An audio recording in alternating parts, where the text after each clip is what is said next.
నమస్తే, welcome back to my channel వంటింటి chefs కన్నా. ఈరోజు నేను మీకు చూపించబోయే కర్రీ ఒక మంచి నాన్ వెజ్ కర్రీ. యాక్చువల్లీ మనం నాన్ వెజెస్ అంటే కొంచెం టైం టేకింగ్ అని కొంచెం మనం టెన్షన్ పడుతూ ఉంటాం. టైంలోపు చేయాలి, టైం అయిపోతుంది, ఎక్కువ టైం తీసుకుంటే నాన్ వెజెస్ అని.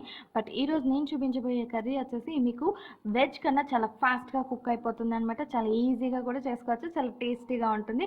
మరి అంత టేస్టీగా అంత సింపుల్గా అయిపోయే కర్రీ ప్రాన్స్ కర్రీ. సో ఈరోజు మనం ప్రాన్స్ కర్రీ ఎలా ప్రిపేర్ చేయాలి ఏంటి అన్నది ఇప్పుడు చూసేద్దాం. సో నేను ఇక్కడ ఆయిల్ తీసుకున్నాను, దాంట్లో సన్నగా కట్ చేసుకున్న ఆనియన్స్ అనేవి వేసాను. ఇప్పుడు ఈ ఆనియన్స్ మనకి లైట్ బ్రౌన్ షేడ్ రావాలి ఫస్ట్. అంటే అవి మంచిగా వేగితే మనకి అవి కరిగిపోయి కర్రీ వండినప్పుడు కర్రీకి మనకి చక్కటి గ్రేవీ అన్నది వస్తుందన్నమాట. సో అవి లైట్ బ్రౌన్ వచ్చినప్పుడు అల్లం వెల్లుల్లిపాయ పేస్ట్ అన్నది యాడ్ చేస్తున్నాను. అండ్ నా దీన్ని చక్కగా మనం సాటే చేసుకోవాలి అంటిల్ పచ్చి వాసన అంతా పోయేంత వరకు. ఇప్పుడు నేను దీంట్లో టమాటోస్ అనేవి యాడ్ చేసుకుంటున్నాను. సో ఈ టమాటోస్ అనేవి మన కర్రీకి మంచి ఫ్లేవర్తో పాటు ఒక లైట్ పుల్లదనాన్ని ఇస్తాయి. టేస్ట్ అనేది చాలా బాగుంటుంది. సో ఆ గ్రేవీ టెక్స్చర్ ఎంత కావాలి అనే దాని మీద డిపెండ్ అయ్యి మీరు టమాటోస్ యాడ్ చేసుకోండి. అండ్ నెక్స్ట్ ఇందులో నేను ఉప్పు, కారం, పసుపు అండ్ గరం మసాలా ఇవన్నీ కూడా 1 by 1 యాడ్ చేసేసుకుంటున్నాను. సో నేను కారం యాడ్ చేస్తున్నాను. ప్రాన్స్ అనేటప్పుడు కొంచెం అంత స్వీట్నెస్ ఉంటుంది. సో దట్స్ వై కారం అనేది ఎక్కువ వేసుకోండి. And garam masala is nothing but చెక్క, లవంగ, యాలకులు అండ్ కొంచెం అంత ధనియాలు. నెక్స్ట్ ఉప్పు వేస్తున్నాను అండ్ ఇవి ఒక్కసారి కలుపుకుంటున్నాను. అండ్ మీన్వేల్ నేను పసుపు వేయడం మర్చిపోయాను. సో ఇప్పుడు నేను పసుపు కూడా యాడ్ చేసుకుంటాను. సో ఇప్పుడు చిటికెడంత పసుపు యాడ్ చేస్తున్నాను. అండ్ ఇవన్నీ కూడా చక్కగా మనం సాటే చేసేసుకొని ఒక హాఫ్ గ్లాస్ అంత వాటర్ అయితే ఇందులో మనం యాడ్ చేసేసుకుందాం. సో ఇప్పుడు లిడ్ పెట్టేసి ఒక 10 minutes దీన్ని సిమ్లో పెట్టుకొని ఉడకపెట్టుకుంటే చక్కని గ్రేవీ అనేది ప్రిపేర్ అయిపోతుంది అనమాట. హై ఫ్లేమ్లో పెట్టి ఫాస్ట్గా వండుకున్న దానికన్నా మీడియం ఫ్లేమ్లో పెట్టి స్లోగా వండుకునేవి టేస్ట్ అనేది ఎక్సలెంట్గా ఉంటుంది అనమాట.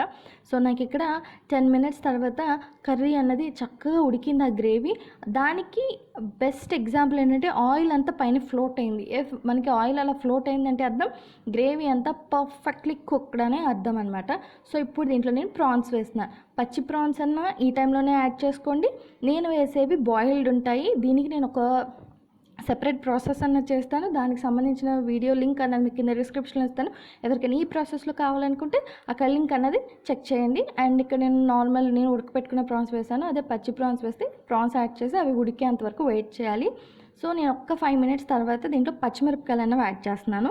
ఈ పచ్చిమిరపకాయలు నేను ఇప్పుడు వేసాను అనమాట. ఇంకా దింపేస్తాం 5 minutes అన్నప్పుడు వేసాను. ఇలా వేస్తే టేస్ట్ అనేది చాలా డిఫరెంట్గా ఉంటుంది.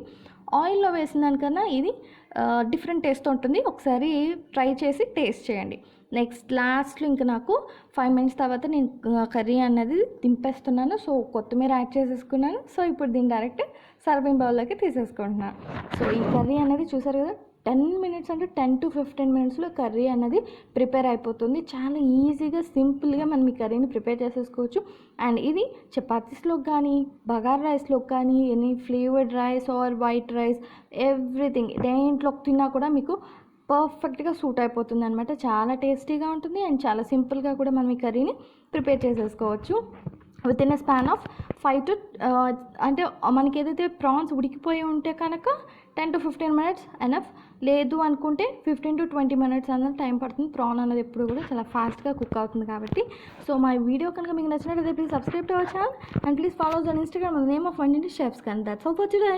Signing off by Vantinti chefs Khan.